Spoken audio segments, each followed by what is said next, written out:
SEBI LODR regulations 2015. LODR stands for Listing Obligation and Disclosure Requirements. तो SEBI act जो है 1992, उसके बाद बहुत सारे SEBI के regulations आए, one of which is SEBI LODR 2015. ये क्यों आया है, उसका स्कोप क्या है, पहले वो समझ लो. On 2nd September 2015, the SEBI notified LODR regulations with the following objectives. दो ऑब्जेक्टिव्स से उसने निकाला. पहला, to align the clauses of the listing agreement and the Companies Act 2013. Listing agreement एक अग्रीमेंट होती थी कंपनीज और रिकग्नाइज्ड स्टॉक एक्सचेंज के बीच में.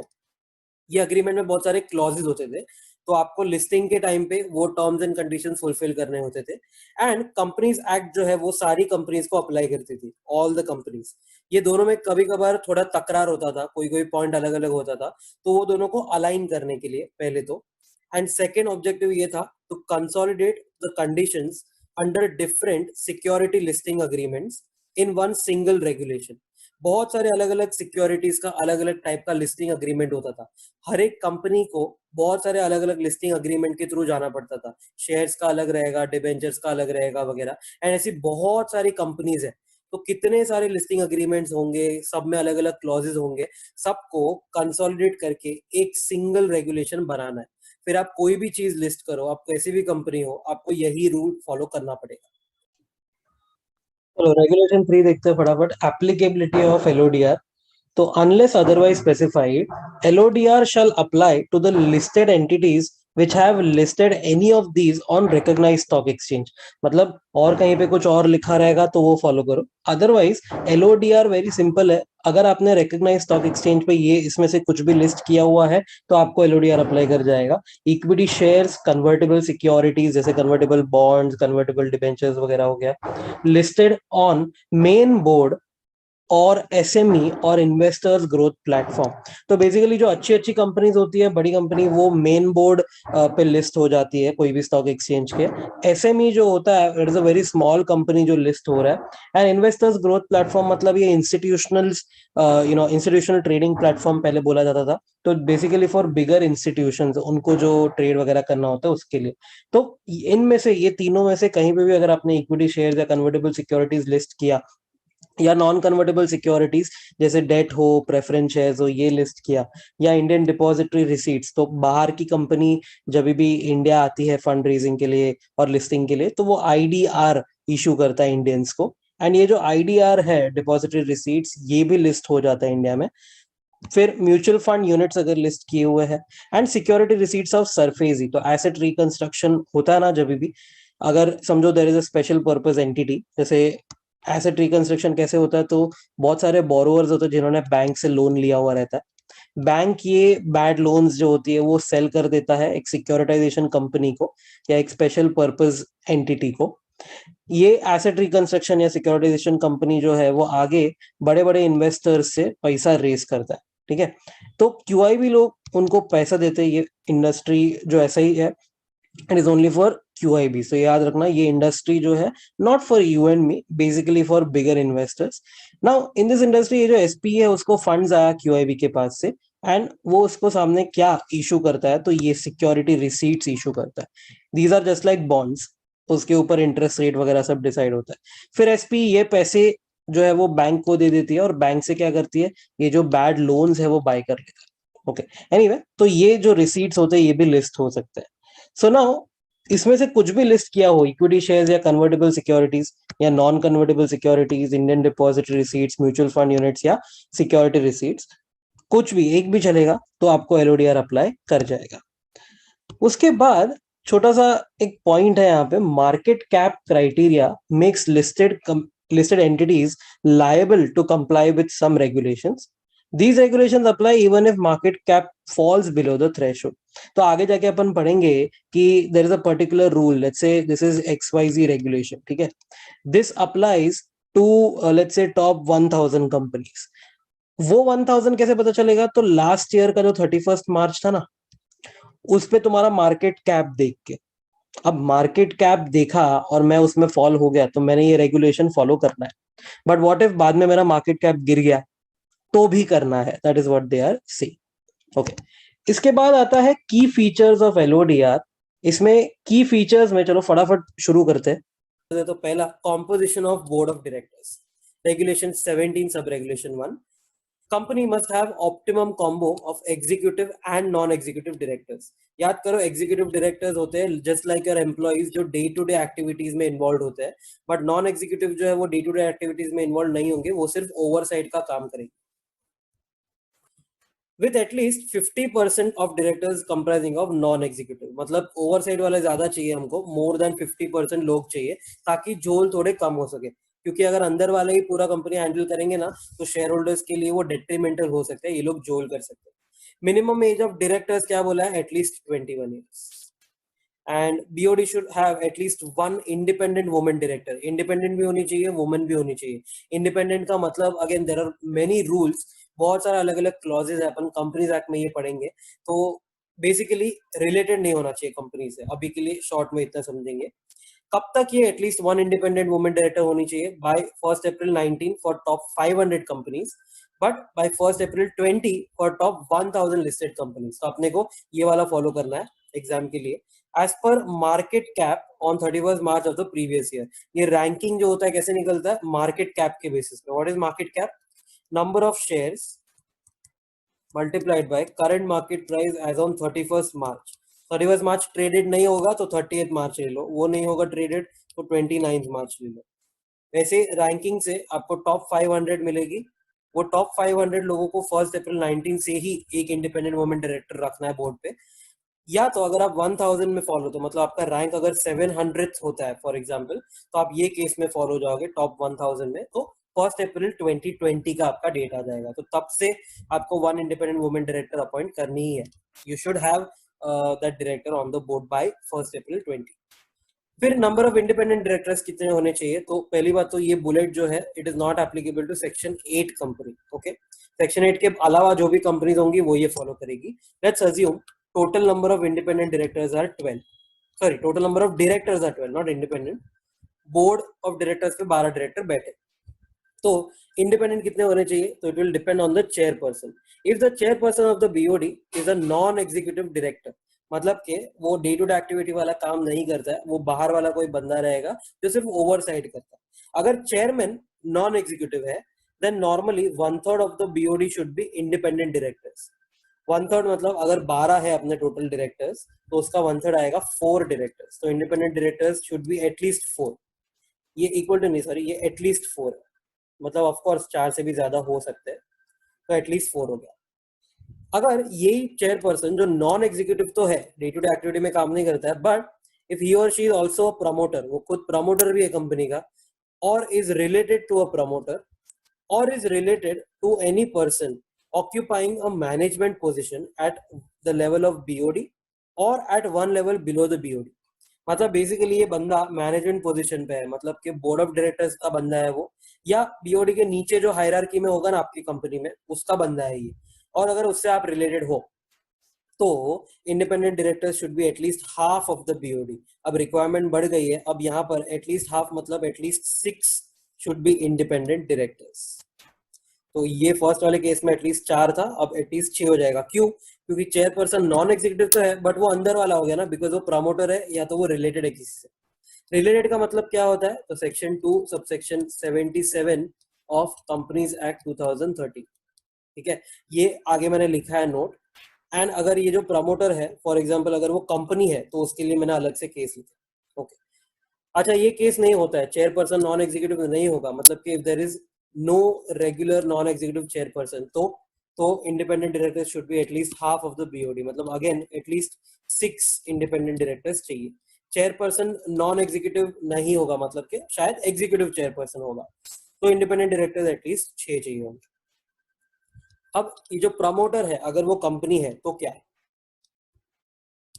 related to a promoter, if promoter is a company, means related to its directors, employees, nominees other than independent directors if the promoter is a listed company। इसका मतलब क्या होता है, अपन एक example लेते हैं, समझो टाटा मोटर्स है, टाटा मोटर्स लिमिटेड ये एक लिस्टेड कंपनी है, एंड उसका प्रमोटर लेट्स अज्यूम TCS, वो भी लिस्टेड कंपनी है, लेट्स अज्यूम कि ये उसका प्रमोटर है। ये उसका प्रमोटर है। तो हम टाटा मोटर्स लिमिटेड का बात कर रहे हैं, पहली बात तो ये समझो, हम इसके लिए एलओडीआर का रिक्वायरमेंट ढूंढ रहे हैं। अब ये जो टाटा मोटर्स लिमिटेड है, लिस्टेड कंपनी है, उसका प्रमोटर जो है वो कंपनी है, ये दिख रहा है ना, टीसीएस लिमिटेड उसका प्रमोटर है। तो रिलेटेड टू प्रमोटर का मतलब क्या होता है पता है? टाटा मोटर्स के पॉइंट ऑफ व्यू से आप उसके प्रमोटर टीसीएस का डायरेक्टर हो। क्या बोला, वापस बोलता हूँ, टाटा मोटर्स के पॉइंट ऑफ व्यू से सोचो, टाटा मोटर्स का इंडिपेंडेंट डायरेक्टर्स का रिक्वायरमेंट आप ढूंढ रहे हो, ठीक है, 1/3 या हाफ। तो टाटा मोटर्स का प्रमोटर टीसीएस, उसका आप डायरेक्टर हो या उससे आप रिलेटेड हो, तो आप वो कैटेगरी में फॉलो हो जाओगे, रिलेटेड वाले में, जिसमें रिक्वायरमेंट हो जाएगा at least half should be independent director. Okay, तो रूल ऐसा बात करता है, related to a promoter means related to director. तो वो कंपनी का डायरेक्टर हो, that is also relative. TCS का जो डायरेक्टर है वो भी रिलेटिव हो गया, एंड वो डायरेक्टर से रिलेटेड हो आप, तो भी आप वो कैटेगरी में फॉल हो गए, रिलेटिव वाले में। But other than independent director, मतलब के you, if you are related to an independent director of TCS, तो पहली बात तो ये बंदा जो है ये इंडिपेंडेंट डायरेक्टर बन ही नहीं पाएगा। क्यों? बिकॉज इंडिपेंडेंट डायरेक्टर बनने के लिए यू शुड बी अनरिलेटेड, इसके लिए उसको एक्सेप्शन में डाला। फिर एम्प्लॉय से अगर आप रिलेटेड हो, टीसीएस के एम्प्लॉय से रिलेटेड हो, या कोई तो भी नॉमिनी से आप रिलेटेड हो। नॉमिनीज नॉर्मली क्या होता है, बैंक या फाइनेंशियल इंस्टीट्यूशंस होते हैं ना, वो लोग नॉमिनी डायरेक्टर्स वगैरह अपॉइंट करते हैं on the board. Okay, similarly अगर आपका प्रमोटर कंपनी है बट अनलिस्टेड कंपनी है, तो भी सेम रूल है, सिर्फ ये एक्सेप्शन ऑफ इंडिपेंडेंट डायरेक्टर्स को हटा दिया है। मतलब related to a promoter means related to directors, employees और नॉमिनीज। तो यहाँ पर इंडिपेंडेंट डायरेक्टर हो या ना हो कोई भी चलेगा, मतलब if you are related to any kind of director, आप रिलेटेड टू द प्रमोटर माने जाओ। ओके, कितने डायरेक्टर्स बैठने चाहिए बोर्ड पे? At least 6 directors for top 1000 listed company 1 April 19 से, टॉप 2000 लिस्टेड कंपनी 1 अप्रैल 20 से। तो अपन ये वाला याद रखेंगे, तो एटलीस्ट 6 डायरेक्टर्स तो होने ही चाहिए बोर्ड पे। फिर एक और इंडिपेंडेंट डायरेक्टर्स का पॉइंट है, a listed company having outstanding SR equity shares. नया कॉन्सेप्ट है, एसआर इक्विटी शेयर्स मतलब shares with superior voting rights. Normally अगर 1 share equal to 1 vote count होता है मीटिंग में, तो इनका 1 शेयर जो रहेगा ना वो 10 वोट्स काउंट होता रहेगा। फॉर एग्जाम्पल, ऐसा कोई भी सुपीरियर वोटिंग राइट वाला शेयर्स अगर आउटस्टैंडिंग है, तो independent directors should be at least half of the BOD. मतलब कि अगर 12 डायरेक्टर्स थे तो 6 एटलीस्ट इंडिपेंडेंट होने चाहिए, रिक्वायरमेंट बढ़ जाएगी, क्योंकि सुपीरियर वोटिंग राइट से थोड़े लोगों के पास, दे कैन मिसयूज दैट। फिर no listed company can appoint a person or continue directorship of any person as a non-executive director who has attained the age of 75 years। मतलब normal rule क्या बोलता है, अगर आपको नॉन एग्जीक्यूटिव चाहिए, मतलब के डे टू डे वाला बंदा नहीं, ओवरसाइट वाला बंदा अगर आपको चाहिए, तो वो है ना थोड़ा डिसेंट एज का होना चाहिए, वो ओल्ड नहीं होना चाहिए, काफी एक्सपायरी डेट नहीं आना चाहिए उसका।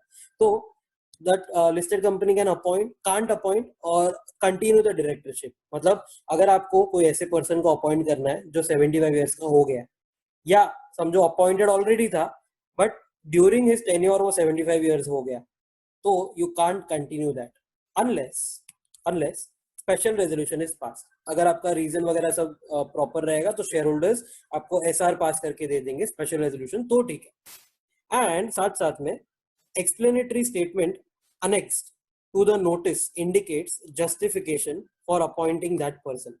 मतलब आप जब भी ये मीटिंग, जो मीटिंग में स्पेशल रेजोल्यूशन पास होने वाला है ना, उसके मीटिंग का आप एक नोटिस भेजते हो, ये वाला। ये नोटिस के साथ एक्सप्लेनेटरी स्टेटमेंट जाता है जिसमें डिटेल्स लिखी होती है। तो उसमें आपको जस्टिफिकेशन लिखना है क्यों ये पर्सन को मैं अपॉइंट करूं, even though he has attained the age of 75 years. शायद वो एक्सपर्ट होगा, नॉलेज होगा, वगैरह वगैरह। एंड एक और पॉइंट है, विद इफेक्ट फ्रॉम 1 अप्रैल 22, तो बहुत टाइम है इसको। Top 500 listed entities shall ensure that the chairperson of the BOD shall be non-executive। मतलब कि डे टू डे वाला बंदा नहीं चाहिए, and not be related to any MD और सीईओ। एमडी सीईओ से रिलेटेड नहीं होना चाहिए, और ये जो पर्सन रहेगा चेयरपर्सन वो नॉन एग्जीक्यूटिव ही होना चाहिए, एग्जीक्यूटिव नहीं होना चाहिए। रिलेटिव का definition 2 subsection 77 of the companies act में आएगा। फिर बोर्ड मीटिंग्स के ऊपर था। अगेन एक डिस्क्लेमर है, कंपनीज एक्ट में कुछ और लिखा होगा तो लिस्टेड कंपनी को सबसे स्ट्रिक्ट वाला फॉलो करना होता है, एलओडीआर फॉलो करना होता है उनको। ओके, बोर्ड मीटिंग्स का concept, board meetings and information to be given to the board. Regulation 2, the board shall meet at least 4 times a year। At least 4 times a year ये लोग मीट करने वाले हैं। Maximum time gap between 2 meetings must be 120 days। तो 4 time मिलो and 2 meeting के बीच में ज्यादा से ज्यादा 120 डेज का गैप होना चाहिए, उससे ज्यादा नहीं। कोरम क्या रहेगा ये मीटिंग के लिए, तो रेगुलेशन 2A बोलता है, for top 1000 listed companies with effect from 1 April 19 and top 2000 listed company 1 April 20 से quorum shall be higher of 1/3 of the total directors or 3 directors whichever is higher। इसका मतलब होता है whichever is higher। अगर for example 12 director है तो पहले उसका 1/3 निकालो which is 4, और 3 डायरेक्टर्स whichever is higher तो 4 आएगा, including at least 1 independent.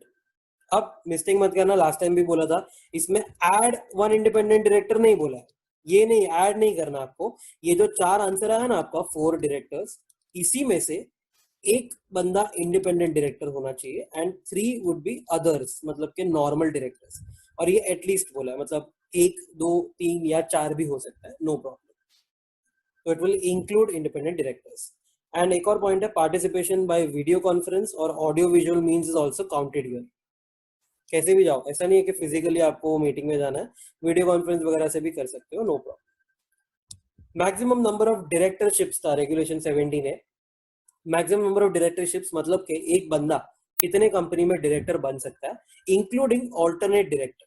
Alternate director companies act में डिफाइन किया गया है, याद करो, अगर कोई भी डायरेक्टर 3 months के लिए अगर अब्रॉड जाता है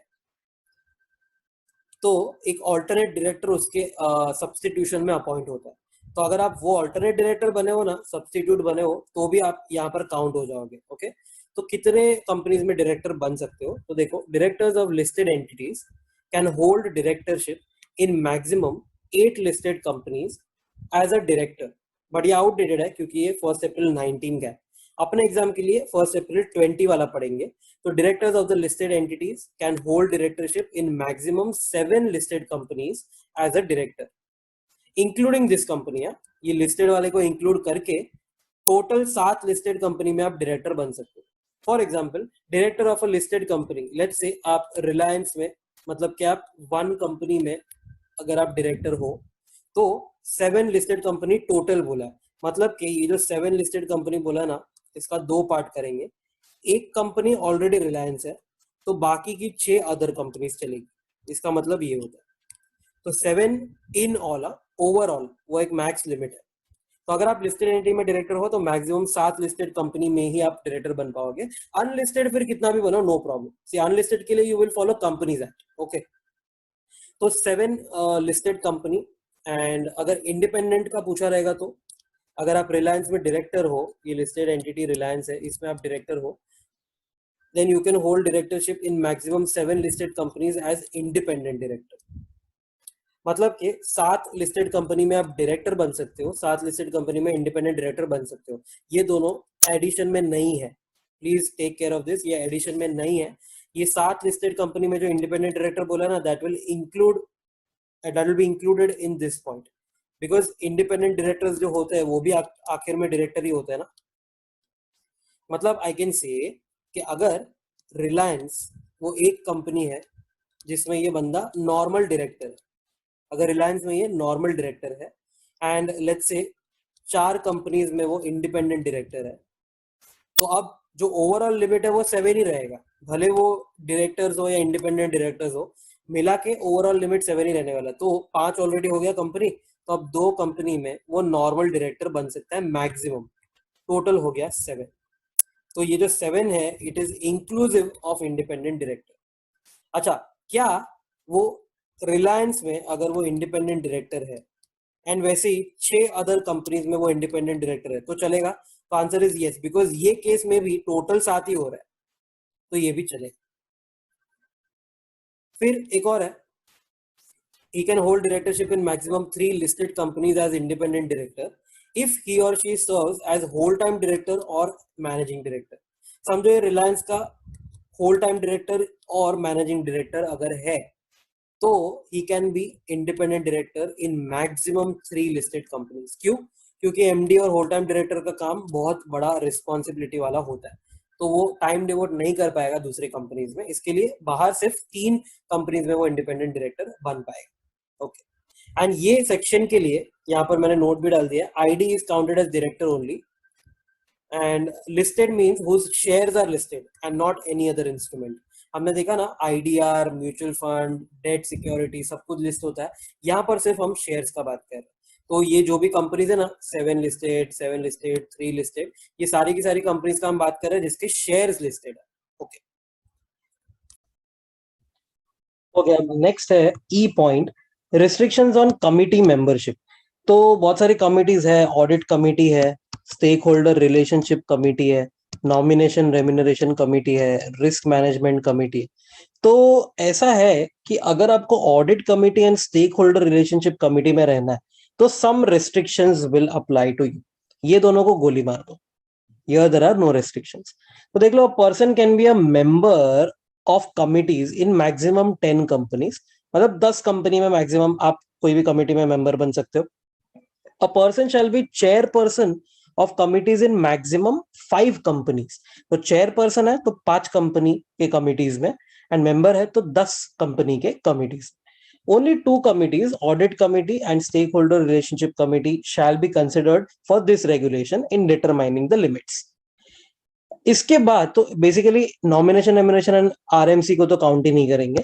इसके बाद ऐसा लिखा है, include and count only public companies listed and unlisted and exclude all other companies. जैसे कि प्राइवेट कंपनी है तो डोंट काउंट, मतलब बेसिकली फ्रीली अलाउड है. Foreign company don't count, section 8 company don't count.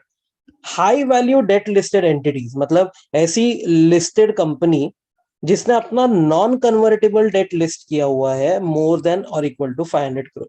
So for example let's say उसका जो shares है ना, शेयर्स आर स्टिल अनलिस्टेड.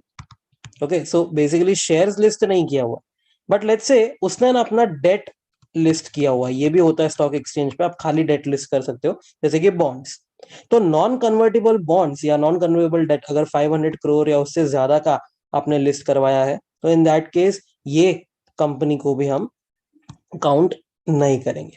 तो ये याद रखना कि high value debt listed entities जो है वो भी यहाँ पर नहीं आए, and only listed and unlisted public companies आएगी अपार्ट फ्रॉम दैट.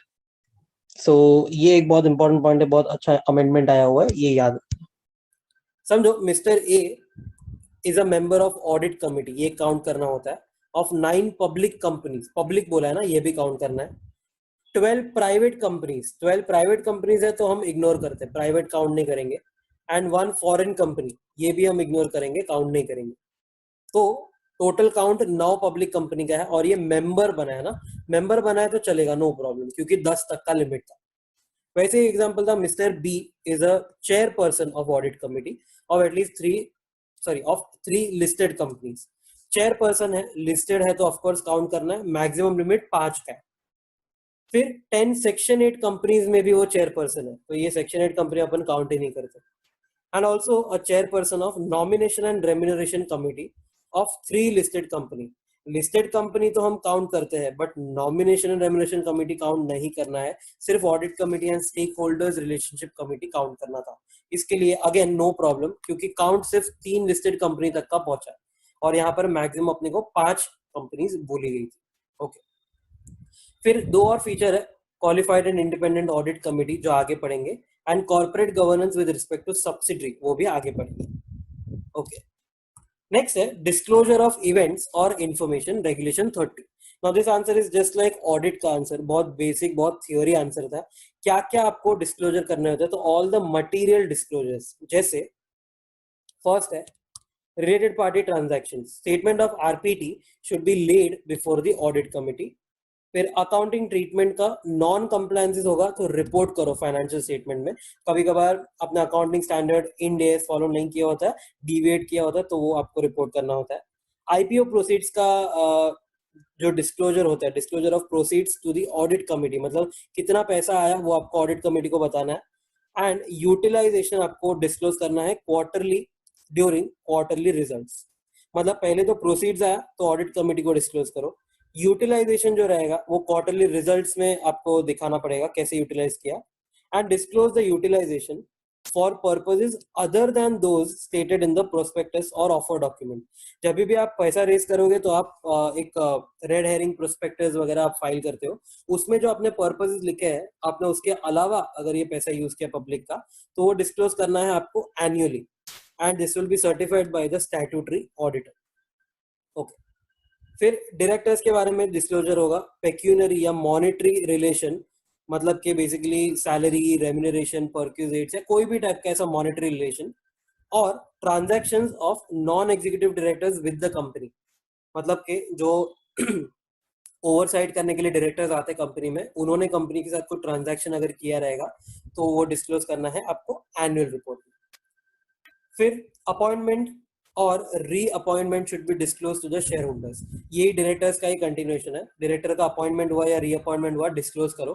क्या क्या डिस्क्लोज करना है, तो उसका ब्रीफ रेज्यूमे, उसका क्वालिफिकेशन, एक्सपीरियंस वगैरह, एक्सपर्टीज किस में है वो डिस्क्लोज करो, companies in which he or she is a director और कमिटी मेंबर, दूसरे कौन से कंपनीज है जिसमें ये डायरेक्टर या कमिटी मेंबर है वो डिस्क्लोज करो, and their share holding basically of non executive directors.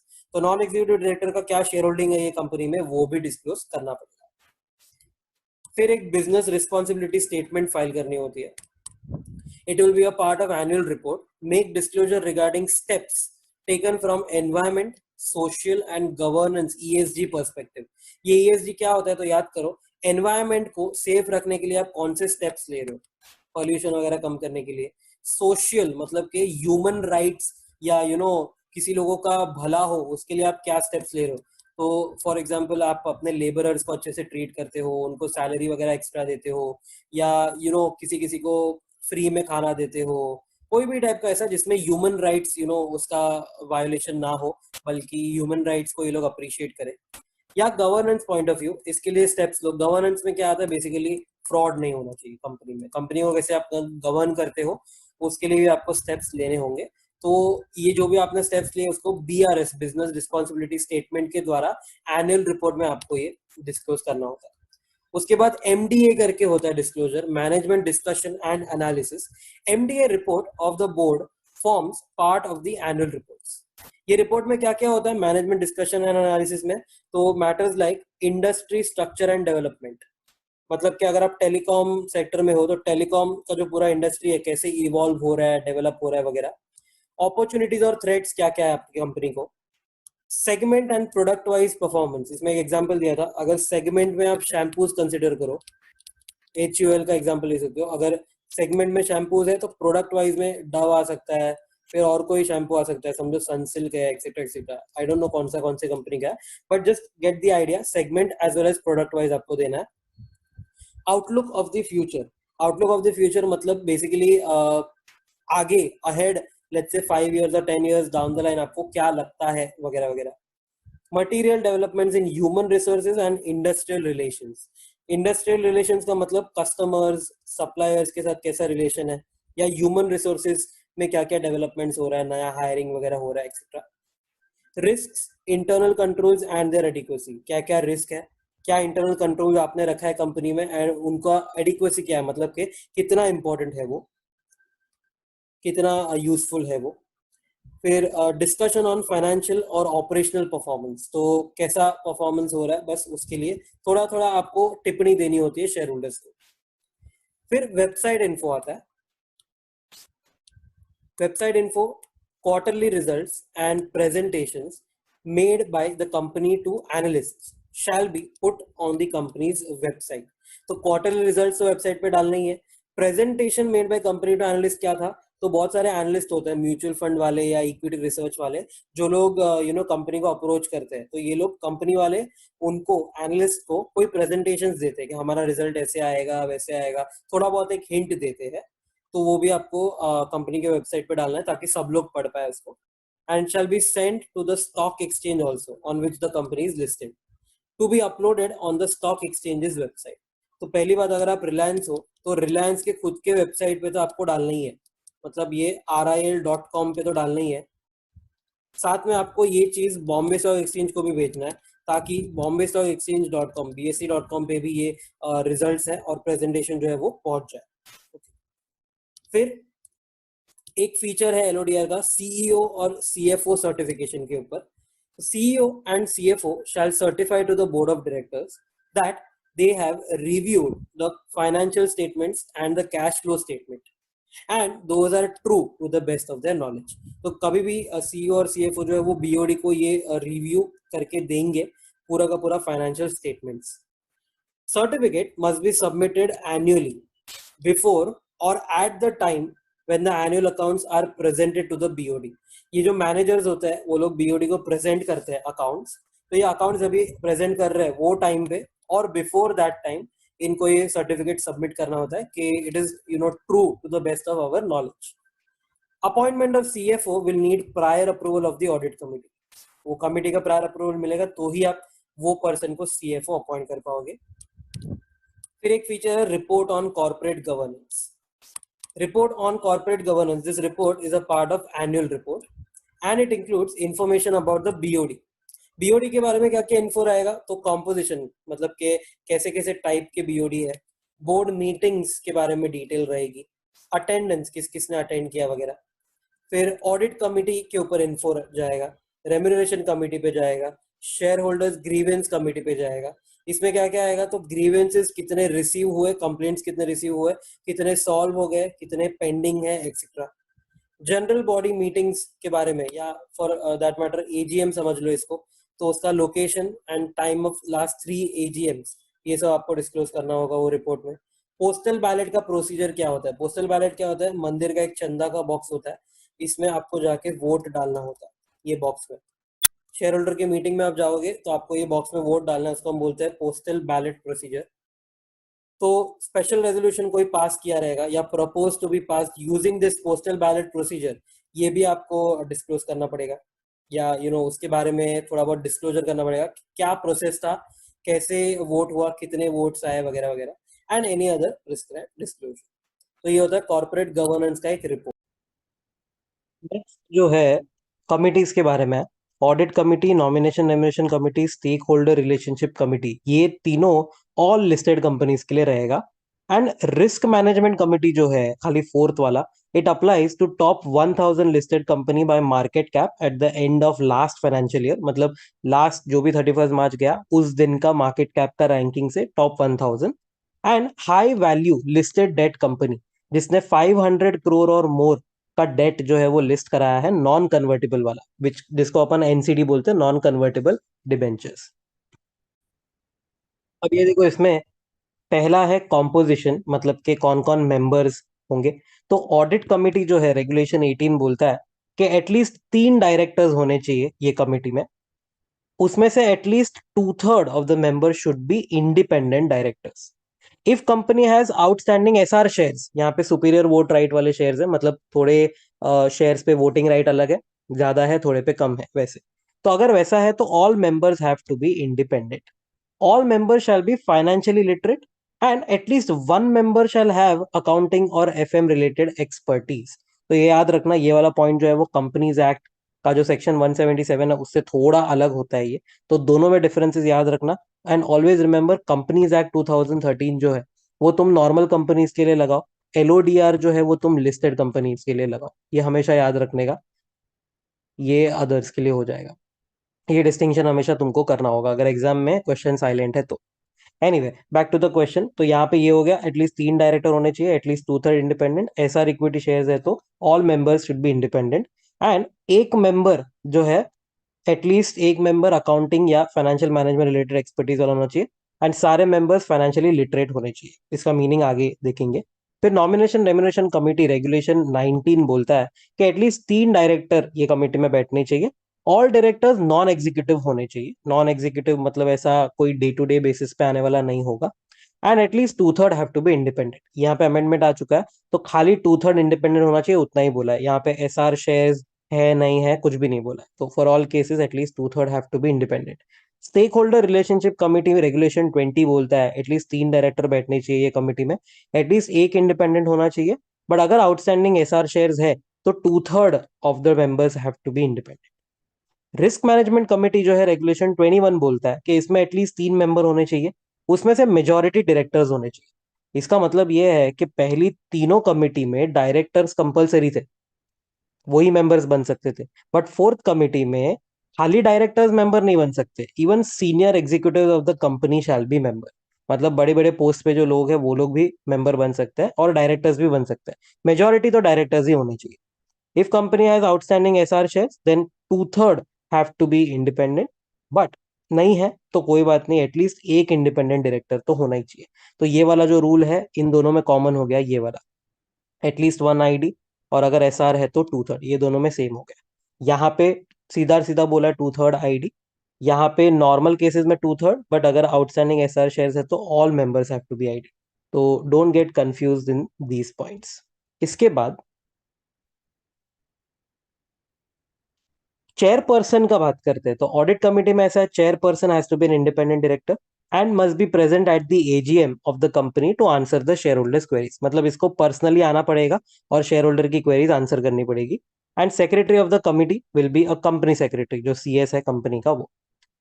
NRC जो है नॉमिनेशन रेम्युनरेशन कमिटी, उसमें भी फर्स्ट वाला पॉइंट सेम है, ये वाला कि चेयरमैन को आना पड़ेगा एजीएम में आंसर करने एंड वो इंडिपेंडेंट होना चाहिए।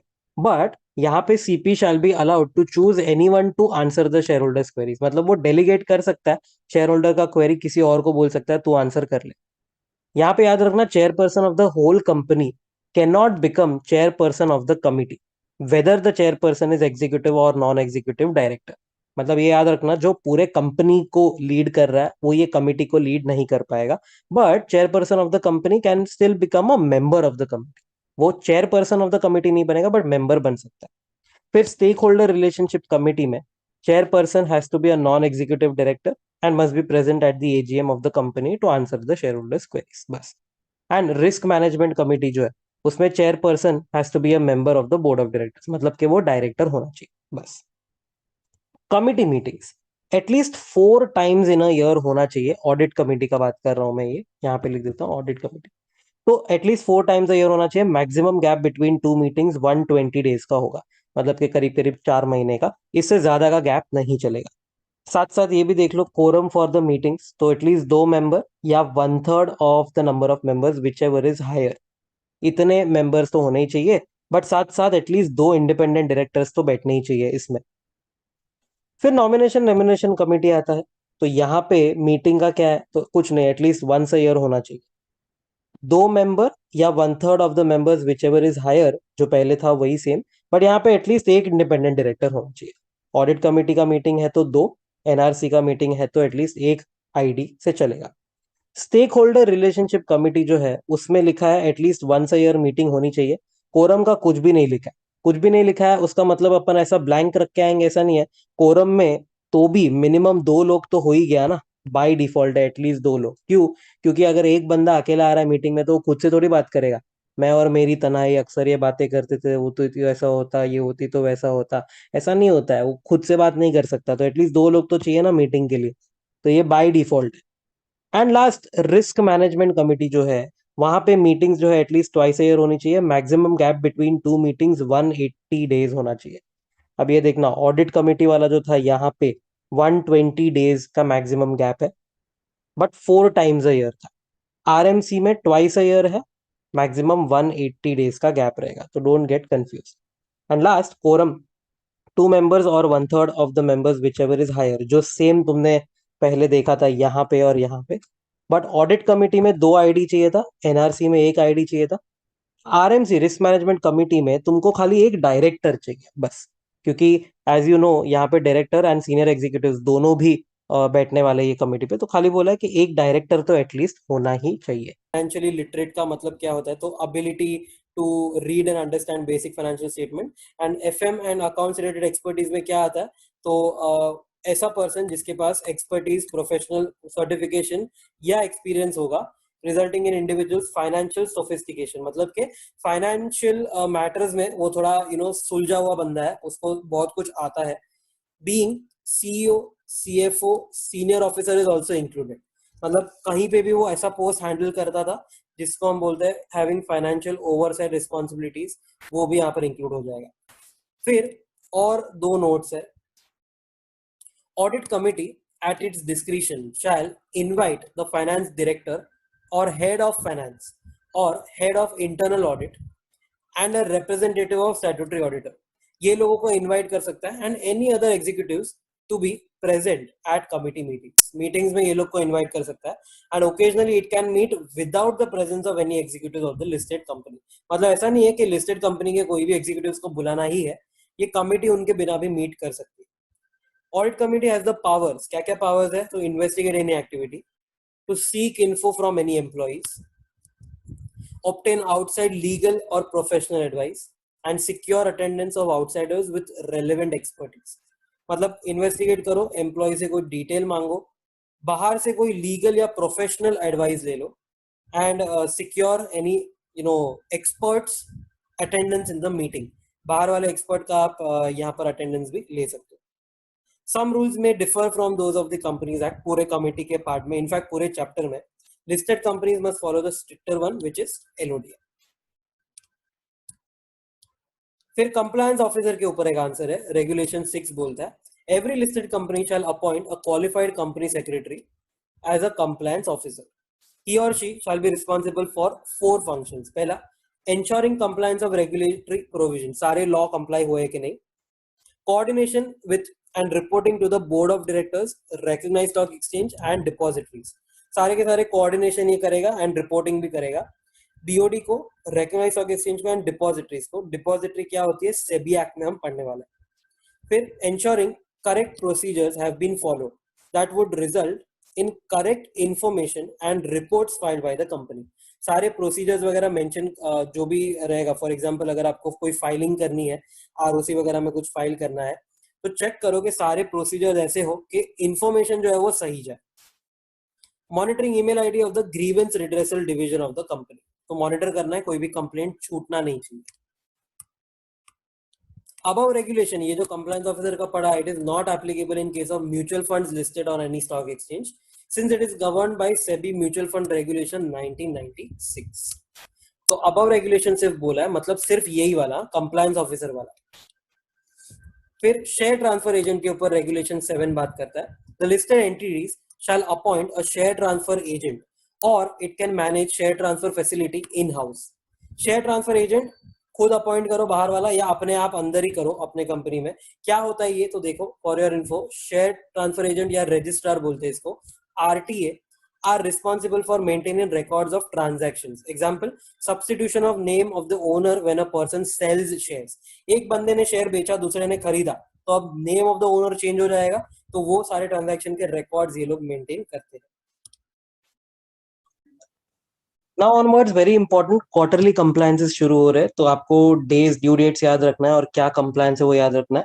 तो 13 सब रेगुलेशन 3 जो है बोलता है you have to file a statement with recognised stock exchange giving number of investor complaints, मतलब आपको खाली नंबर लिख के देना है कितना इन्वेस्टर कंप्लेंट्स था, pending at beginning of the year मतलब कि opening balance, received during the year मतलब कि इस साल जितना आया वो, disposed of during the year and pending at the end of the quarter मतलब कि क्लोजिंग बैलेंस। इतना नंबर ऑफ इन्वेस्टर कंप्लेंट्स तुमको बताना है एक स्टेटमेंट में 21 days from the end of quarter. तो ये क्वार्टरली कंप्लायंस है, ऑब्वियसली जैसे ही क्वार्टर एंड हुआ वैसे ही तुमको 21 डेज के अंदर ये फाइल करना है। Next 27 sub regulation 2, submit quarterly compliance report on corporate governance to recognised stock exchange in a format specified by SEBI which shall be signed by compliance officer, अगर वो नहीं है तो chief executive officer CEO। अब what is this governance report, corporate governance report होता है क्या exactly? तो it's very simple, corporate governance मतलब कंपनी को कौन रन कर रहा है और कैसे रन कर रहा है उन सब के बारे में थोड़ी बहुत डिटेल्स होती है। तो ये रिकॉग्नाइज्ड स्टॉक एक्सचेंज को जाएगा 21 days from the end of the quarter, मतलब फर्स्ट एंड सेकंड का नंबर ऑफ डेज जो है वो सेम है, क्वार्टर जैसे एंड हुआ 21 डेज के अंदर ये कंप्लायंस रिपोर्ट जाना चाहिए। This will be every quarter. 43 sub regulation 3, submit quarterly and year to date standalone financial results and consolidated financial statements also to the recognized stock exchange for all except the last quarter, क्योंकि last quarter में normally option होता है annual सीधा आप दे दो, and year to date क्या होता है, quarterly मतलब हर quarter में देंगे, year to date क्या होता है, तो 1st April to the quarter end, मतलब अगर आप फर्स्ट क्वार्टर का रिजल्ट दे रहे हो ना तो आप नॉर्मली 1st अप्रैल से लेके 30th जून का रिजल्ट दोगे, बट सेकेंड क्वार्टर रहेगा ना तो आपको क्या करना है, 1st जुलाई से लेके 30th सितंबर का रिजल्ट देना है, साथ साथ में ईयर टू डेट मतलब 1st अप्रैल से लेके ये डेट तक 30th सितंबर तक का भी आपको देना है। वैसे ही हर एक क्वार्टर के लिए आपको ये क्वार्टर टू डेट का भी रिजल्ट देना होता है। एंड ये कितने टाइम में रिजल्ट देना है, तो 45 days from the end of quarter. फिर 31 सब रेगुलेशन 1 बोलता है submit a statement showing holding of securities and shareholding pattern separately for each class of securities to the recognized stock exchange। ये shareholding pattern वगैरह में क्या होता है, तो कितने FII होल्ड कर रहे हैं मेरा स्टॉक, कितने डोमेस्टिक इंस्टीट्यूशनल इन्वेस्टर्स है, कितने रिटेल इन्वेस्टर्स है छोटे छोटे है, कितने प्रमोटर्स का होल्डिंग है वगैरह वगैरह। तो normally 21 days from the end of quarter आपको ये डिस्क्लोज करना है, सॉरी इंटीमेट करना है स्टॉक एक्सचेंज को। और अगर समझो लिस्टिंग होने वाली है तो 1 डे प्रायर टू लिस्टिंग आपको स्टॉक एक्सचेंज को बता रहा है, मतलब 1 डे प्रायर क्या शेयर होल्डिंग पैटर्न था, या अगर कैपिटल रीस्ट्रक्चरिंग हो रहा है तो 10 days from capital restructuring if the change is more than 2% of paid up share capital. अगर इंटरनल रिकंस्ट्रक्शन वगैरह हो रहा है, समझो डेट होल्डर्स को हम इक्विटी होल्डर्स वगैरह बना रहे हैं, कोई भी ऐसा रीस्ट्रक्चरिंग जिसमें चेंज अगर more than 2% of paid up share capital रहेगा तो आपको with in 10 days from that capital restructuring आपको इंटीमेट करना होता है। ठीक है, तो ये वाला तो कंपलसरी है ही, 21 डेज फ्रॉम द क्वार्टर तो कंपलसरी है ही। अगर लिस्टिंग हुआ तो सेकेंड वाला हम फॉलो करेंगे, अगर कैपिटल रिस्ट्रक्चरिंग हुआ तो थर्ड वाला फॉलो करेंगे, मतलब ये तो कंपलसरी करना ही है चाहे कुछ भी हो। और अगर लिस्टिंग हो रहा है तो सेकेंड वाले भी करेंगे फर्स्ट के साथ, कैपिटल रिस्ट्रक्चरिंग हो रहा है तो थर्ड वाला और फर्स्ट वाला करेंगे। ओके, फिर 32 sub regulation 1 statement of deviation और variation for IPO, rights issue or preferential issue etcetera etcetera. ये डिविएशन और वेरिएशन क्या होता है देखो, indicating deviation in use of funds from the purpose is stated in offer document, मतलब offer document में जब आप पैसा रेज कर रहे हो तो आपने पर्पजेस लिखे होंगे।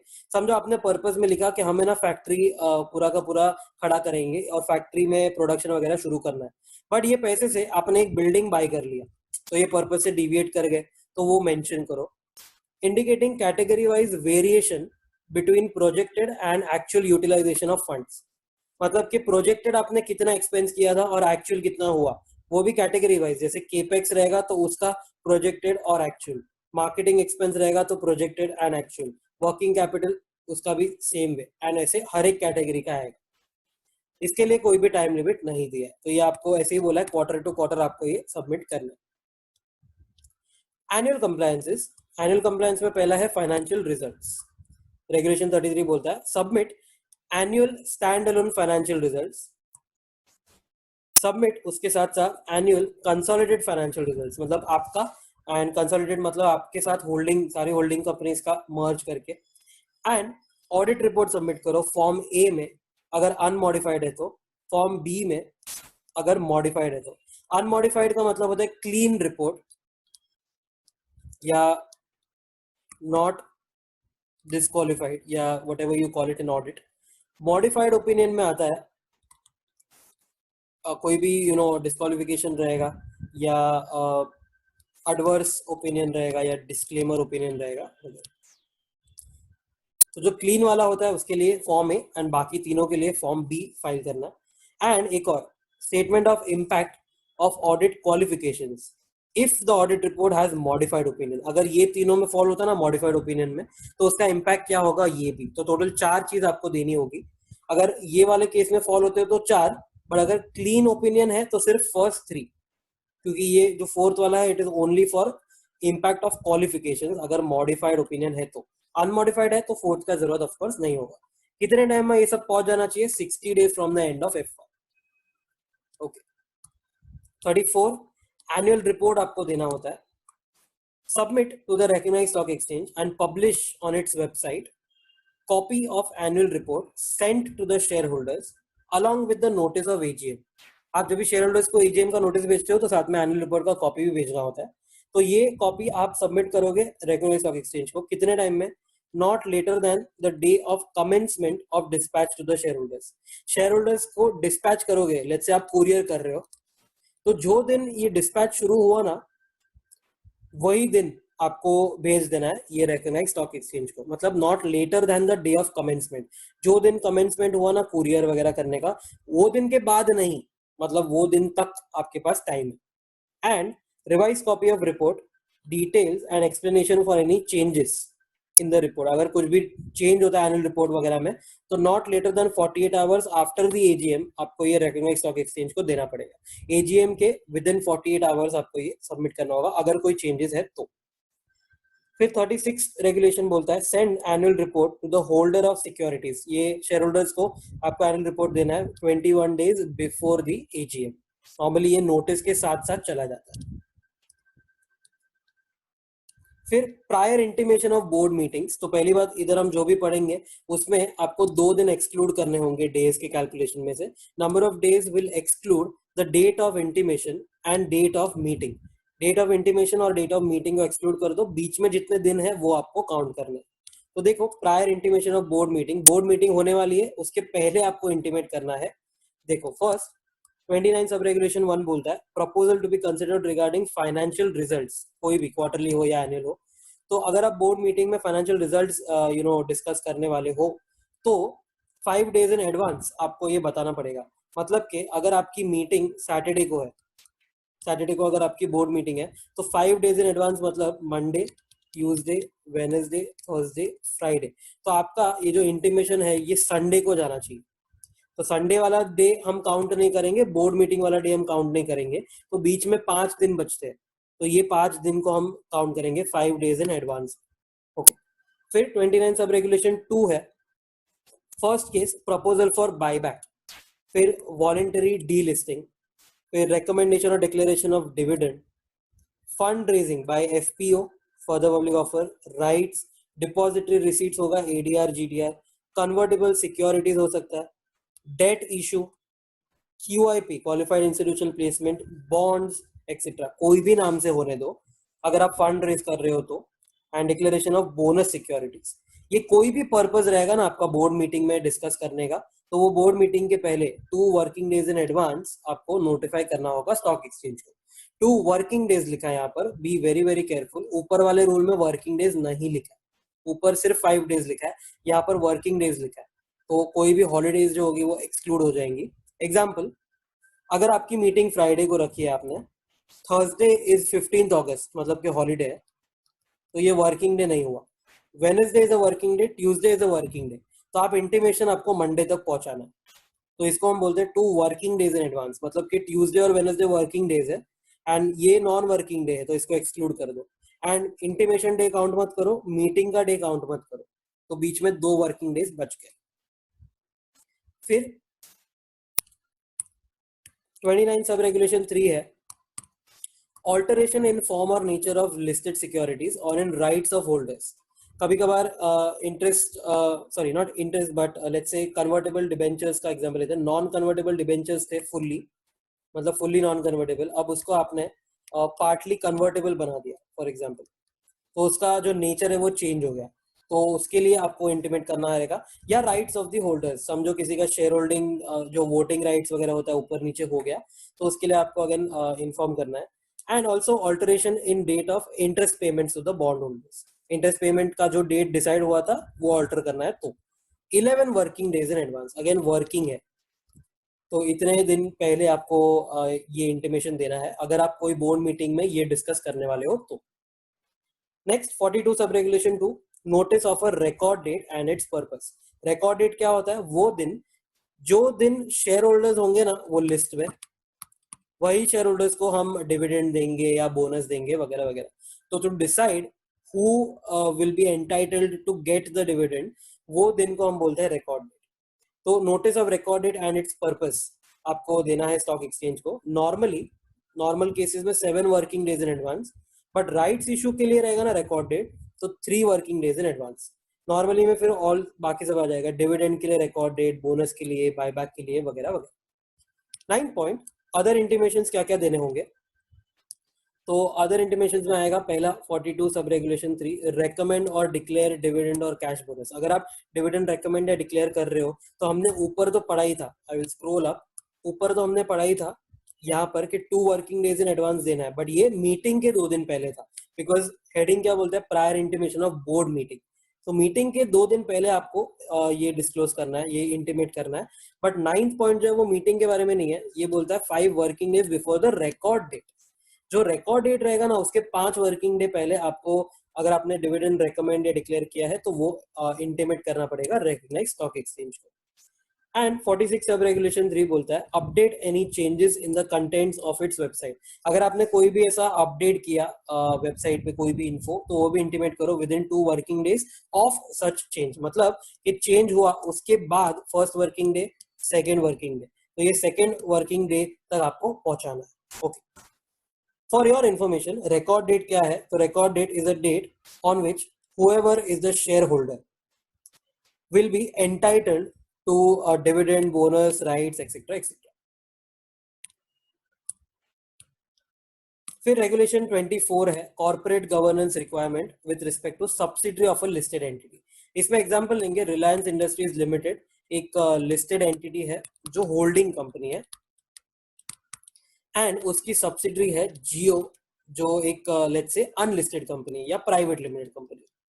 इसका एग्जांपल लेके पूरा आंसर पढ़ेंगे। तो फर्स्ट रूल बोलता है at least one independent director from the BOD of the listed entity shall be the director on the BOD of the material unlisted subsidiary whether it is incorporated in India or not। इसका मतलब है Reliance industries limited का एक independent director होगा ना, वो director बनेगा इन जियो। At least एक इंडिपेंडेंट डायरेक्टर रिलायंस का जियो का डायरेक्टर बनना चाहिए। एंड ये जो जियो है उसको हमने क्या बोला यहाँ पर, मटीरियल अनलिस्टेड सब्सिडरी। अनलिस्टेड सबको समझता है, मटीरियल क्या होता है देखो, material if subsidiaries income or net worth exceeds 20% of the consolidated income or net worth। Example हमने लिया था यहाँ पर, लेट्स से रिलायंस का इनकम है 10 करोड़ एंड जियो का इनकम है 3 करोड़। कंसोलिडेटेड मतलब ये दोनों को मिला के 13 करोड़ होता है कंसोलिडेटेड इनकम, इसका 20% आता है 2.6 करोड़। क्या जियो का इनकम 2.6 करोड़ 20% जो होता है उससे ज्यादा है? हाँ, हो रहा है, 3 करोड़ 2.6 से ज्यादा होता है। That means this subsidiary is material for me. Okay, फिर management of the unlisted subsidiary, मतलब जियो का मैनेजमेंट जो है shall periodically notify the BOD of the listed company, मतलब रिलायंस का बीओडी को। जियो के मैनेजमेंट ने रिलायंस के बीओडी को कुछ तो भी स्टेटमेंट सेंड करना है, send a statement of all significant transactions and arrangements entered by जियो।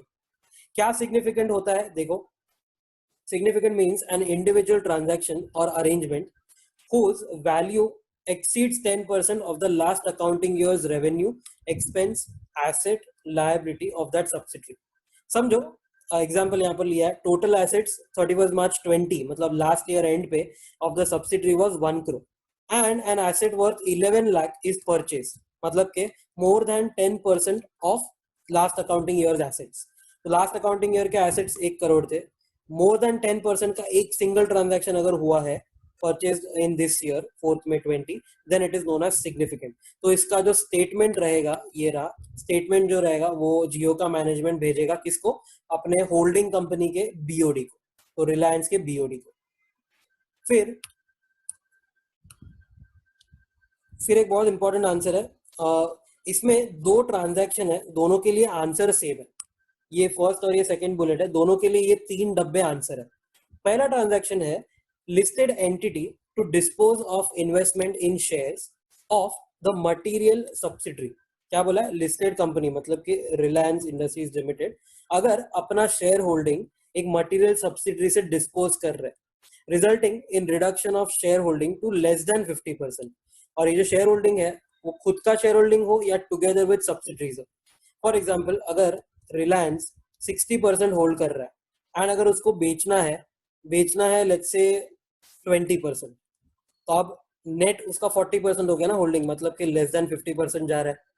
या रिलायंस जो है वो 40% होल्ड कर रहा था, रिलायंस के let's say Holi own subsidiaries है, Holi own subsidiary number 1 10% hold कर रहा है, Holi own subsidiary number 2 10% hold कर रहा है, तो रिलायंस ऐसे देखोगे तो टोटल 60% होल्ड कर रहा है इन जियो। अगर ये होली ओन सब्सिडरी 1 और 2 का आपको शेयर होल्डिंग बेचना है, मतलब कि ये 10% जो है यहाँ से आपको निकालना है, तो आपका जो शेयर होल्डिंग रहेगा दैट विल फॉल बिलो 50%, चाहे वो अपना खुद का हो या it will be together with the subsidiaries. अगर वो लेस देन 50% हो रहा है या आप कंट्रोल सीज कर रहे हो, मतलब कि आप कंट्रोल नहीं कर पाओगे वो सब्सिडरी को, तो normally it is not allowed. मतलब अगर आप लिस्टेड कंपनी हो, आपका मटेरियल सब्सिडरी का आप शेयर होल्डिंग लेस देन 50% कर रहे हो, तो नॉर्मली नॉट अलाउड। बट अगर आपने शेयर होल्डर से स्पेशल रेजोल्यूशन पास करवाया तो अलाउड। कौन से शेयर होल्डर्स? तो रिलायंस इंडस्ट्रीज लिमिटेड के लिस्टेड एंटिटी के जो होल्डिंग कंपनी है ना, उसके शेयर होल्डर्स का स्पेशल रेजोल्यूशन चाहिए, तो वो अलाउड होगा। या तो under a scheme of any arrangement approved by the court और ट्रिब्यूनल, ये कंपनीज एक्ट में आता है arrangement, basically it would be merger, acquisition, take over और इंटरनल रिकंस्ट्रक्शन, ऐसा कोई तो भी अरेंजमेंट रहेगा जिसके वजह से आपका share holding less than 50% fall हो रहा है, बट ये स्कीम जो है वो अप्रूव्ड है कोर्ट या ट्रिब्यूनल के द्वारा, तो चलेगा, फ्रीली अलाउड। और under a resolution plan approved under section 31 of the insolvency in bankruptcy code, IBC में अगर कोई रेजोल्यूशन प्लान बना है, कोई रिकवरी करने का प्लान बनाया है क्रेडिटर ने या लेंडर ने, एंड उसके द्वारा आपका ये लेस देन 50% हो रहा है होल्डिंग, तो again if it is approved by the NCLT तो कोई बात नहीं है, फ्रीली अलाउड होगा। बट फ्रीली अलाउ होने के लिए आपको डिस्क्लोज करना होगा ये चीज to the recognised stock exchange within 1 day of the plan approval.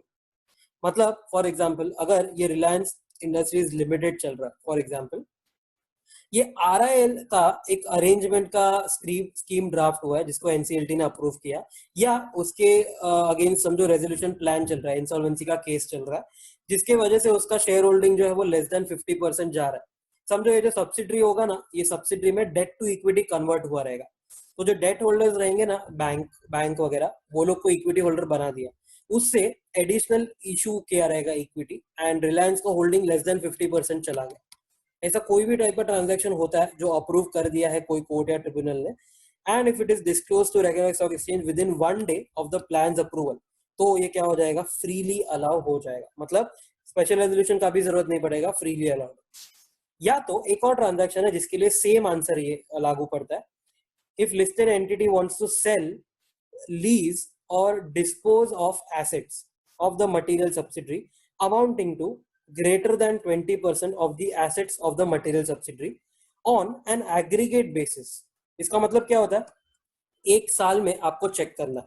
समझो ये जो सब्सिडरी है उसके साल के शुरू में, मतलब कि ऑफ कोर्स लास्ट ईयर के एंड पे एसेट्स थे 1 करोड़, ठीक है, ये 1 करोड़ वर्थ ऑफ एसेट्स थे उसके।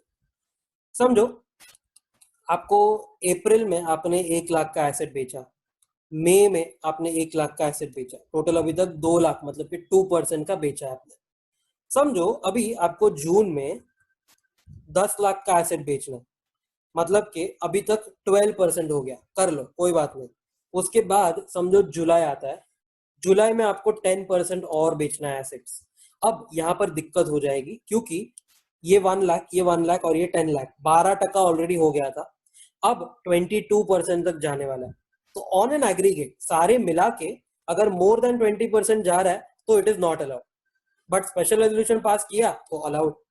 एंड अगर कोई स्कीम अरेंजमेंट का रहेगा या रेजोल्यूशन प्लान के द्वारा ये सेल होता रहेगा जो कोर्ट ने अप्रूव किया है, तो you have to disclose it to the recognised stock exchange within 1 day and then it will be freely allowed. Okay, तो ये था LODR, सेबी LODR 2015।